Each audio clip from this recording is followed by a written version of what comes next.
ఆంధ్ర తెలంగాణలో తక్కువ ఫీజులతో high quality results ఇస్తున్న ఏకైక సంస్థ తిరుమల్ ఐఏఎస్ ఇన్స్టిట్యూట్. కాకినాడ జిల్లా పిఠాపురం చిత్రాడలో జనసేన జయకేతనం ఆవిర్భావ సభ విజయవంతంగా సాగింది. జనసేన పార్టీ 12వ ఆవిర్భావం సందర్భంగా ఏర్పాటు చేసిన జనసేన జయకేతనం గ్రాండ్ సక్సెస్ అయింది. ఇదిలా ఉంటే సభా వేదికగా జనసేన నాయకుడు ఎమ్మెల్సీ నాగబాబు చేసిన వ్యాఖ్యల్లో ఒక్కటిప్పుడు నెట్టింట వైరల్ గా మారింది.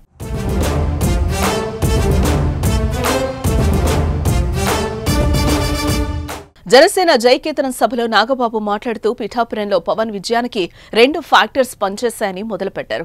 అందులో ఒకటి పవన్ కళ్యాణ్ అయితే రెండోది పిఠాపురం ప్రజలేనన్నారు. అంతేకాని పవన్ విజయానికి తామే దోహదపడ్డామని ఎవరైనా అనుకుంటే అది వారి కర్మ, అంతకంటే ఏం చేయలేమని నాగబాబు వ్యాఖ్యానించారు. ఇక జనసేన కార్యకర్తలకు పలు కీలక సూచనలు కూడా చేశారు నాగబాబు.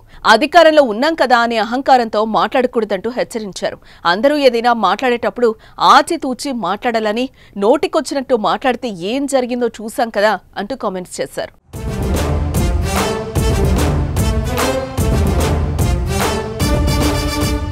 ఇక ఇదిలా ఉంటే ఏపీలో జరిగిన ఎన్నికల్లో కూటమి ప్రభుత్వంలో భాగంగా పిఠాపురం సీటును జనసేనకి ఇచ్చారు. అక్కడ జనసేన అధినేత పవన్ కళ్యాణ్ పోటీ చేశారు. అయితే అప్పటికే టీడీపీ తరపున అక్కడి నుంచి సీట్ వస్తుందని ఆశించిన sitting MLA TDP Pithapuram in-charge SVSN Varma అప్పట్లో కొంత అసహనానికి గురయ్యారు. వెంటనే టీడీపీ అధినేత చంద్రబాబు రంగంలోకి దిగి ఎమ్మెల్సీ లేదా ఏదైనా కీలక పదవి బాధ్యతలు ఇస్తారని హామీ ఇవ్వడంతో అప్పట్లో అంతా సర్దుమణిగింది. దాంతో కూటమి నేతలతో ఉంటూ పవన్ కళ్యాణ్ తరపున వర్మ ప్రచారం చేశారు. ఇక ఆ ఎన్నికల్లో పవన్ ఘన విజయం సాధించాడు. సీన్ కట్ చేస్తే ఆ తర్వాత జరిగిన కొన్ని రాజకీయ పరిణామాల్లో పవన్ కళ్యాణ్ విజయానికి వర్మ పరోక్షంగా కారణమంటూ వర్మ అభిమానులు టైం వచ్చినప్పుడల్లా గుర్తు చేస్తూనే ఉన్నారు. ఇక ఇదిలా ఉంటే కనీసం ఎమ్మెల్సీ అయినా వస్తుందని ఎదురు చూస్తున్న వర్మకి అది కూడా కలలానే మిగిలిపోయింది. కూటమిలో భాగంగా ఎమ్మెల్సీని నాగబాబుకి ఇచ్చారు. అయితే ఇది జీర్ణించుకోలేని వర్మ అభిమానులు బహిర్గతంగానే కొన్ని కామెంట్స్ చేశారు.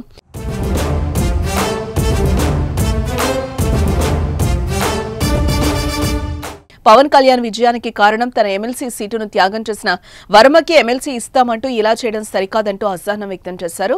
ఇది ఇలా కొనసాగుతూ ఉండగానే జనసేన ఆవిర్భావ సభలో పవన్ విజయానికి పవన్ కళ్యాణ్ జనసేన కార్యకర్తలేనంటూ నాగబాబు కామెంట్స్ చేయడంతో ఇది పక్కగా వర్మను ఉద్దేశించే మాట్లాడారంటూ కొందరు రాజకీయ విశ్లేషకులు చర్చించుకుంటున్నారు. చూడాలి మరి ఈ వ్యాఖ్యలు పిఠాపురంలోని కూటమి నేతల మధ్య ఎలాంటి ఇన్ఫాక్ట్ క్రియేట్ చేస్తుంది. ఇక్కడ పిఠాపురంలో పవన్ కళ్యాణ్ గారు అఖండ విజయం సాధించడానికి 2 ఫ్యాక్టర్స్, 2 ఇంపార్టెంట్ ఫ్యాక్టర్స్. ఒకటి మన ప్రెసిడెంట్ జనసేనాని పవన్ కళ్యాణ్ గారు అయితే,